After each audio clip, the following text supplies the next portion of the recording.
আছে না সঙ্গা জাল আছে না সঙ্গা জাল টানি টানি আমরা ওই যে বাগদারা আছে না বাগদারা গলদা এগুলো দুই আমরা বিক্রি করতাম। আঙ্গু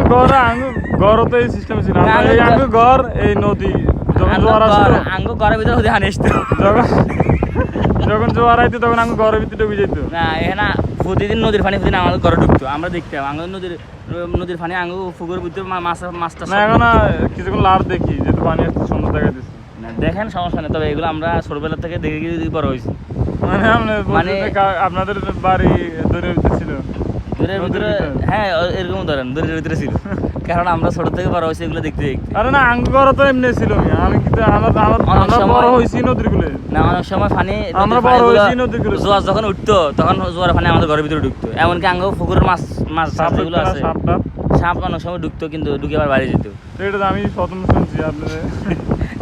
আপনাদের বাড়ি যে নদীর কোলে ছিল না আমরা শুনলাম আপনাদের বাড়ি ঘর কি ভেঙে গেছে পানিতে হ্যাঁ আমাদের বাড়ি দুইবার ভাঙছে আমাদের বাড়ি তখন ল্যাংটা এখানে তখন ল্যাংটা ছিলাম ছোট বয়স যখন 6 বছর তখন থেকে আমরা সাঁতার কাটতাম কারণ আমরা ছোটবেলা থেকে নদীতে খেলতে খেলতে বড় হয়েছি আমরা খেলে আসছি না আমিও তো দেখার কিছু নাই এখানে আমিও এগুলো দেখার মতো কিছু নাই এগুলো সবগুলো আমরা ছোটবেলা থেকে এটা কি তার চেয়ে বড় লাড়াতে আমরা লাভ দিয়েছি না আমিও আমি তো ছোটবেলা থেকে ল্যাংটা হই পাই হাসতাম আমরা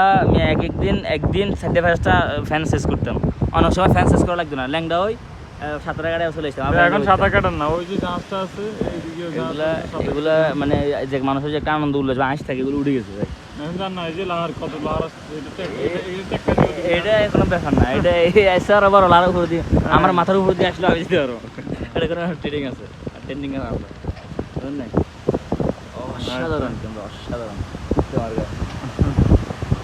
আচ্ছা ঠিক আছে ওই এটা